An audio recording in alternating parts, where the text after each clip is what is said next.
Hello guys, welcome back to our channel. Episode ആരംഭിക്കുമ്പോൾ കാണിക്കുന്നത് നെല്ലിശ്ശേരിയാണ്. സച്ചി മുറിയിലേക്ക് വരുമ്പോൾ അർച്ചന പറയുകയാണ്, എനിക്ക് സച്ചിയേട്ടനോട് ഒരു കാര്യം പറയാനുണ്ടായിരുന്നു. എന്താ കാര്യം? മുഖവരെയൊന്നും വേണ്ട, താൻ കാര്യം പറയാൻ. സച്ചി പറയുമ്പോൾ അർച്ചന പറയുകയാണ്, അത് പിന്നെ എനിക്ക് പറയാനുള്ളത് സന്ദീപിൻ്റെ കല്യാണമാണ്. ഇത് കേൾക്കുന്ന സച്ചി ചോദിക്കുകയാണ്, താൻ താഴെയെങ്ങാനും മറഞ്ഞു നിൽക്കുകയായിരുന്നു? ഞാനും അച്ഛനും കൂടി ഇപ്പോൾ അതിനെപ്പറ്റി സംസാരിച്ചതേ ഉള്ളൂ. താൻ എന്താണോ പറയാൻ വരുന്നത് അതിനെപ്പറ്റി തന്നെ ഞങ്ങൾ സംസാരിച്ചതെന്ന് സച്ചി പറയുമ്പോൾ സന്ദീപിന്റെയും ആതിരയുടെയും വിവാഹത്തെ പറ്റിയാണ് സച്ചി പറയുന്നതെന്ന് തെറ്റിദ്ധരിക്കുകയാണ് അർച്ചന. അത് പിന്നെ ചേച്ചിയും അനിയത്തിയും കൂടി ഒരു കുടുംബത്തിൽ വരുമ്പോൾ ആൾക്കാർ എന്ത് വിചാരിക്കുമെന്ന് അച്ചു ചോദിക്കുമ്പോൾ സച്ചി പറയുകയാണ്, അതിനെന്ത് വിചാരിക്കാനാ, ചേച്ചിയുടെ ജീവിതം ഇങ്ങനെയായിപ്പോയി. അനിയത്തിയുടെ ജീവിതം കാണുമ്പോഴെങ്കിലും ചേച്ചിക്ക് സമാധാനം കിട്ടട്ടെ. ഒന്നിനും അറിഞ്ഞോ അറിയാതെയോ ഞാൻ കാരണക്കാരനല്ലെങ്കിലും എല്ലാം ഇങ്ങനെ തന്നെ നടക്കട്ടെ എന്നും സച്ചി പറയുമ്പോൾ സച്ചിയെ വിഷമത്തോടെ നോക്കുകയാണ് അർച്ചന. പിന്നീട് കാണിക്കുന്നത് അവന്തിക നന്ദന്റെ അടുത്തേക്ക് പോയി അനഘയും സന്ദീപുമായിട്ടുള്ള വിവാഹം ഉറപ്പിച്ച കാര്യം പറയുകയാണ്. ഇത് കേട്ട് ഒരു ഞെട്ടലോടെ നിൽക്കുകയാണ് നന്ദൻ. ഞാനും സേതുമാധവനും കൂടിയാ വിവാഹമൊക്കെ ഉറപ്പിച്ചത്. നിങ്ങൾക്ക് ഇത് കേട്ടിട്ട് എന്ത് തോന്നുന്നു? ഒരു പെണ്ണ് കുറുകെ കയറി നിന്നാലേ അവിടെ തീരും സേതുമാധവനും മക്കളും. ഈ വിവാഹകാര്യം ഒന്ന് ഫോൺ വിളിച്ച് പറയേണ്ട കാര്യമേ എനിക്കുണ്ടായിരുന്നുള്ളൂ. പക്ഷേ ഞാൻ എന്തിനാണ് നേരിട്ട് വന്നതെന്ന് നിങ്ങൾക്കറിയാമോ? എന്റെ നാവുകൊണ്ട് ഞാൻ നിങ്ങളോട് പറയുമ്പോഴേ നിങ്ങളുടെ മുഖഭാവം ഒന്ന് നേരിൽ കാണാൻ വേണ്ടി തന്നെയാ ഞാൻ ഇവിടം വരെ വന്നത്. ആനന്ദിച്ചോ അവന്തികെ, ഈ ആനന്ദം അവസാനം നിനക്ക് കണ്ണീരേ തരുമെന്ന് നന്ദൻ ദേഷ്യത്തോടെ പറയുമ്പോൾ അവന്തിക പറയുകയാണ്, ഒന്ന് പോ നന്ദേട്ടാ, അതൊക്കെ നിങ്ങളുടെ വെറും തോന്നല് മാത്രമാണ്. പിന്നെ ഞാനിപ്പോ നിങ്ങളെ നന്ദേട്ടനെന്ന് വിളിച്ചതേ സ്നേഹം കൊണ്ടൊന്നുമല്ല. കുടുംബത്തിൽ കുറച്ചുപേര് നമ്മുടെ വിവാഹത്തിന് എതിർപ്പ് പ്രകടിപ്പിച്ചപ്പോഴേ നിങ്ങൾ എന്നെ ചേർത്ത് നിർത്തുകയാ ചെയ്തത്. ആ ഒരു മമത എനിക്ക് നിങ്ങളോടുണ്ട്. അതുകൊണ്ട് മാത്രമാ നിങ്ങൾ ഇത്രയും കാലമായിട്ടും ജീവനോടെ ഇരിക്കുന്നത്. ഉറ്റവർക്ക് ബലിയിട്ട് അന്ന് ഞാൻ തീരുമാനിച്ചതാണ് ഇനി കരയില്ലെന്ന്. കരഞ്ഞു കലങ്ങിയ കണ്ണുകളിൽ അന്ന് മുതൽ പക മാത്രമായിരുന്നു. രണ്ട് പെൺകുട്ടികളെ തെരുവിലേക്ക് വലിച്ചെറിഞ്ഞവരോടുള്ള പക മാത്രം. എന്റെ ഭർത്താവിനും കുടുംബക്കാർക്കുമായിട്ട് ആലുവ മണപ്പുറത്ത് ഒരു ബലിതർപ്പണം ഞാൻ നടത്താൻ പോവുകയാ. ഒന്ന കൈകൊണ്ട് തന്നെ ഒരുരുള ചോറ് ഉരുട്ടി വെക്കുമ്പോഴും ഒരിറ്റു കണ്ണുനീര് പോലും അവന്തികയ്ക്ക് ഉണ്ടാകില്ല. നെല്ലിശ്ശേരിയിലെ ആത്മാക്കളുടെ മോക്ഷം തേടിയുള്ള യാത്ര, അതാണ് എനിക്ക് കാണേണ്ടത്. മോക്ഷം കിട്ടാതെ അവരാലഞ്ഞു നടക്കണം. ഇതൊക്കെ കേട്ട് ദേഷ്യത്തോടെ ഇരിക്കുകയാണ് നന്ദൻ. പിന്നീട് കാണിക്കുന്നത് നെല്ലിശ്ശേരിയാണ്. അല്ല, സച്ചേട്ടൻ ഇന്ന് ഓഫീസിൽ പോകുന്നില്ലേ എന്ന് അർച്ചന ചോദിക്കുമ്പോൾ പോകണോ വേണ്ടയോ എന്നുള്ള കൺഫ്യൂഷനിലാണെന്നും താൻ തന്നെ പറ, ഞാൻ പോണോ വേണ്ടയോ എന്ന്. ഞാൻ എന്ത് പറയാനാണെന്ന് അർച്ചന ചോദിക്കുമ്പോൾ സച്ചി പറയുകയാണ്, താൻ തന്റെ ഒരു കാര്യത്തിലും തീരുമാനമെടുക്കാറില്ലല്ലേ? മുതലേ അങ്ങനെ പറ്റില്ല. തന്റെ കാര്യങ്ങളിലൊക്കെ താൻ അഭിപ്രായവും തീരുമാനവും പറയണമെന്ന് സച്ചി പറയുമ്പോൾ അർച്ചന പറയുകയാണ്, എങ്കിൽ ഞാനൊരു അഭിപ്രായം പറയട്ടെ, നമുക്ക് ഡിവോഴ്സ് ചെയ്യണ്ട.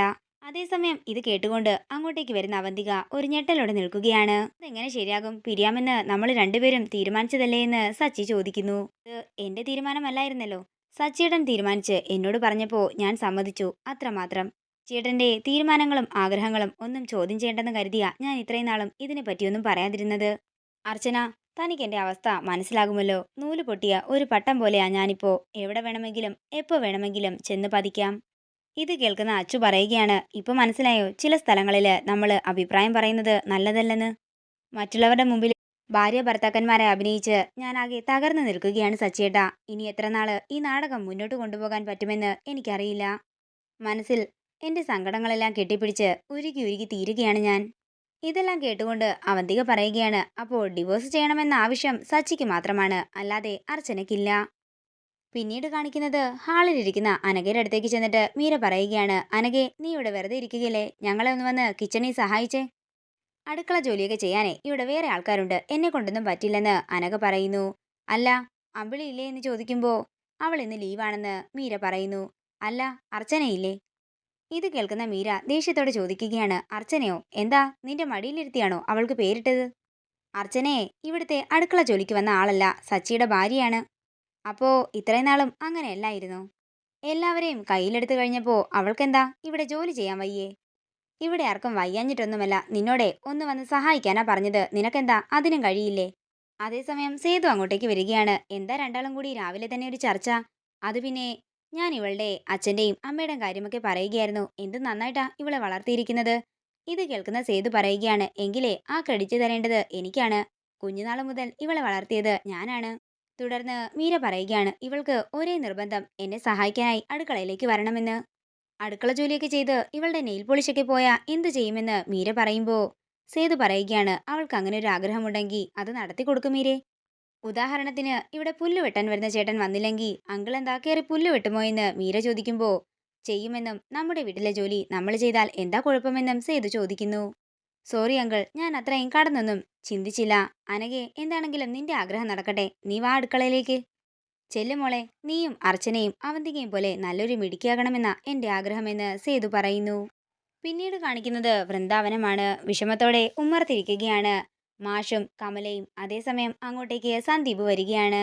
എനിക്ക് അകത്തേക്ക് വരാമോ എന്ന് സന്ദീപ് ചോദിക്കുമ്പോൾ കേറി വാ മോനെ എന്ന് കമല പറയുന്നു. തുടർന്ന് സന്ദീപ് പറയുകയാണ്, ഞാനും ആതിരയും ചേർന്ന് ഒരു തെറ്റ് ചെയ്തു. പക്ഷേ ആ തെറ്റിന്റെ ശിക്ഷ മുഴുവൻ ആതിര ഒറ്റയ്ക്ക് അനുഭവിക്കുകയാണെന്നാ എനിക്ക് തോന്നുന്നത്. ഞങ്ങൾ രണ്ടുപേരും ഒരേപോലെ തെറ്റ് ചെയ്തവരല്ലേ. അപ്പോ ഞാൻ കാരണം അവൾക്ക് എന്തെങ്കിലും പറ്റിയാൽ എനിക്കത് താങ്ങാനാകില്ലെന്നും സന്ദീപ് പറയുന്നു. ഇതൊക്കെ കേട്ട് സന്തോഷത്തോടെ നിൽക്കുകയാണ് ആതിര. മറ്റൊരു കാര്യം കൂടി പറയാനാ ഞാൻ വന്നത്. എനിക്ക് ആതിരയെ ഇഷ്ടമാണ്. നിങ്ങൾ സമ്മതിക്കുകയാണെങ്കിൽ ആതിരയെ വിവാഹം കഴിക്കാനും ഞാൻ ഒരുക്കമാണെന്ന് സന്ദീപ് പറയുമ്പോ കമല ചോദിക്കുകയാണ്, അത് ഞങ്ങൾ മാത്രം തീരുമാനിച്ചാൽ പോരല്ലോ. സേതുവേട്ടനും അവന്തികയും സച്ചിയും ഒക്കെ തന്നെ സമ്മതിക്കണ്ടേ? അതിന് എനിക്കല്പം സാവകാശം വേണമെന്ന് സന്ദീപ് പറയുമ്പോ കമല ചോദിക്കുകയാണ്, ഒരു മാസമോ അതോ ഒരു വർഷമോ? സന്ദീപിന് എത്ര സമയത്തെ സാവകാശം വേണ്ടി വരുമെന്ന് ചോദിക്കുമ്പോൾ സന്ദീപ് ഒന്നും മിണ്ടാതെ തല കുനിച്ചു നിൽക്കുകയാണ്. സന്ദീപിന് തന്നെ അറിയില്ല എത്ര കാലാവധി വേണ്ടിവരുമെന്ന്. അതുകൊണ്ട് അങ്ങനെ ഒരാൾക്ക് ഞങ്ങളുടെ മകളെ കൊടുക്കുന്നില്ലെന്ന് കമല പറയുന്നു. തുടർന്ന് മാഷ് പറയുകയാണ്, സന്ദീപ് ഇവിടെ വന്ന് സംസാരിക്കുന്നതിനേക്കാൾ മുമ്പ് തന്നെ ആദ്യം സ്വന്തം വീട്ടിലായിരുന്നു കാര്യങ്ങൾ അവതരിപ്പിക്കേണ്ടത്. ഇതൊക്കെ സേതുവും അവന്തികയും അറിയുമ്പോൾ എന്താകുമെന്നുള്ള ഒരു ആശങ്ക ഞങ്ങൾക്കുണ്ടെന്ന് മാഷ് പറയുന്നു. നിങ്ങൾ എന്ത് പറഞ്ഞാലും കേൾക്കാൻ ഞാൻ ബാധ്യസ്ഥനാണ്. പക്ഷേ ഒരു കാര്യം മാത്രം, ഞാൻ ആതിരയെ സ്നേഹിച്ചത് ആത്മാർത്ഥമായി തന്നെയാണ്. ഇത് കേൾക്കുന്ന ആതിര സന്തോഷത്തോടെ കരയുകയാണ്. ഇതോടുകൂടി ഇന്നത്തെ എപ്പിസോഡ് ഇവിടെ തീരുകയാണ്. വീഡിയോ ഇഷ്ടമായെങ്കിൽ മറക്കാതെ ലൈക്ക് ചെയ്യുക, ഷെയർ ചെയ്യുക, കമന്റ് ചെയ്യുക. കൂടുതൽ സീരിയൽ അപ്ഡേറ്റ്സിനായി മറക്കാതെ സബ്സ്ക്രൈബ് ചെയ്യുക നയൻസ് ക്രിയേഷൻസ്.